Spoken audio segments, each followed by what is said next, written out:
கர்த்தருடைய பரிசுத்த நாமத்திற்கு மகிமுண்டாகட்டும். ஆண்டவராகிய இயேசு கிறிஸ்துவின் நாமத்தினாலே அன்பு கர்த்தருடைய பிள்ளைகளாகிய தங்கள் அனைவருக்கும் ஸ்வீட் ஊழியத்தின் சார்பாக வாழ்த்துக்களையும் ஸ்தோத்திரங்களையும் தெரிவித்துக் கொள்கின்றேன்.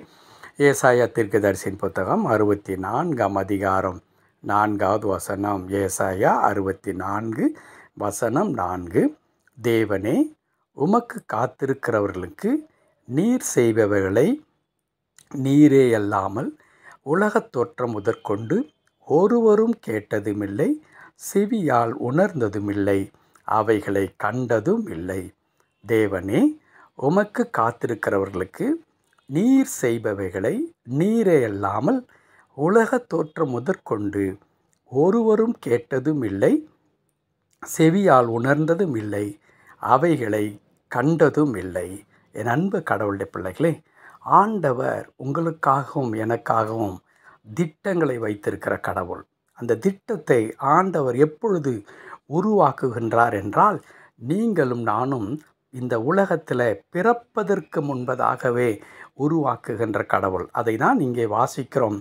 உலக தோற்றம் முதற்கொண்டு ஒருவரும் கேட்டதில்லை. உலகத் தோற்றம் முதற்கொண்டு. அப்படியானால் ஆண்டவர் தம்முடைய பிள்ளைகளுக்காக செய்கிற திட்டங்கள், அவர்கள் செபித்த பிறகு, அவர்கள் வேண்டின பிறகு, ஆண்டவரே இது எனக்கு வேண்டும் என்று கேட்ட பிறகு செயல்படுகிற கடவுள் அல்ல. நாம் கேட்பதற்கு முன்பதாகவே நமக்காக யாவற்றையும் ஆயத்தம் செய்து வைத்திருக்கின்ற அருமையான ஆண்டவர். அன்பு கடவுளுடைய பிள்ளைகளே, ஆகையினால்தான் கர்த்தருடைய வார்த்தை சொல்லுகிறது, அவருக்கு காத்திருக்கிறவர்கள் ஒருபோதும் வெட்கப்பட்டு போனதில்லை. உங்களுடைய பிள்ளைகளுக்கென்று கடவுள் ஒரு திட்டத்தை வைத்திருக்கிறார். உங்களுடைய குடும்பத்திற்கென்று கடவுள் ஒரு நோக்கத்தை வைத்திருக்கிறார். உங்களுடைய தேவைகள் என்ன என்பதையும், நீங்கள் கடந்து செல்லுகிறதான பாதை எவ்வளவு பயங்கரமான ஒரு நிலையில் நீங்கள் இருக்கிறீர்கள் என்பதையும் கடவுள் அறிந்தவராக இருக்கின்றார்.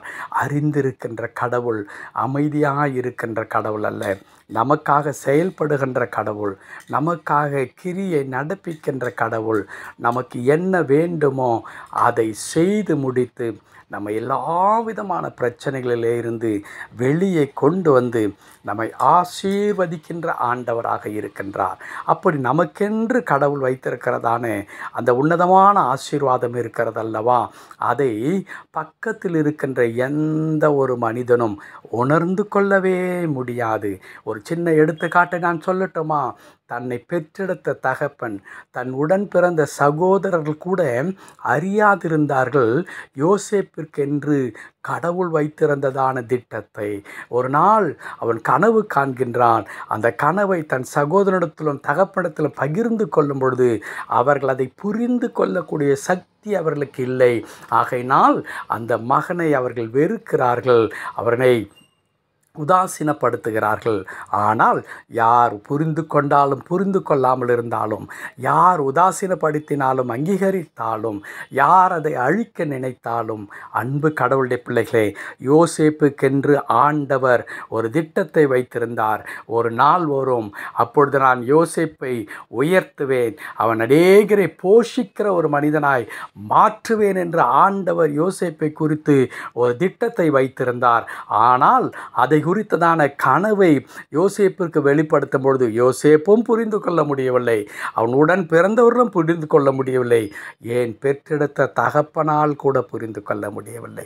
அந்த உன்னதமான கடவுள் யோசேப்பிற்கென்று வைத்திருந்ததான அந்த திட்டத்தை நிறைவேற்றின வண்ணமாகவே, அன்பு கடவுளுடைய பிள்ளைகளே, இன்றைக்கு ஒருவேளை நீங்கள் என்னதான் என் குடும்பத்தில் நடக்கிறது, ஏனவையெல்லாம் நடக்கிறது என்று குழம்பி கண்ணீர் வடித்து புலம்புகிற நிலைமைக்கு உங்கள் குடும்பம் இருக்கலாம், நீங்கள் இருக்கலாம், உங்களுடைய பிள்ளைகளுடைய எதிர்காலம் கேள்விக்குறியாக இருக்கலாம், உங்களுடைய தேவைகள் பயங்கரமானதாக இருக்கலாம், உங்களுடைய வியாதி உங்களை மரண விளிம்புக்கு கொண்டு போகலாம்.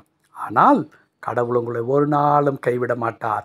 தான் செய்ய நினைத்த அல்லது உங்களுக்காக அவர் வைத்திருக்கிறதான திட்டத்தை நிறைவேற்ற வரையிலும் கடவுள் உங்களை கைவிடவே மாட்டார். ஜெபிக்கலாமா? எங்கள் அன்பான ஆண்டவரே, உமக்கு நன்றி செலுத்துகிறோம்.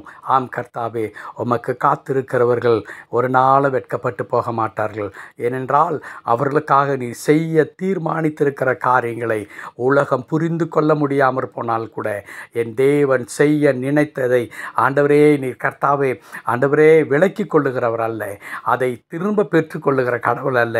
யார் வாழ்க்கையில் என்ன செய்ய கடவுள் தீர்மானிக்கிறீரோ அவர்கள் வாழ்க்கையில் அதை அப்படியே செய்து முடிக்கின்ற ஆண்டவராய் இருக்கிறீர். அதற்காய் தோத்திரம். எங்களை தாழ்த்தி அர்ப்பணிக்கிறோம். தொடர்ந்து உடைய தேவ சித்தத்திற்கு எங்களை ஒப்பு கொடுக்கிறோம். நீர் பொறுப்படுத்திக் கொள்ளும். மீட்பர் நாமத்தில் பிதாவே.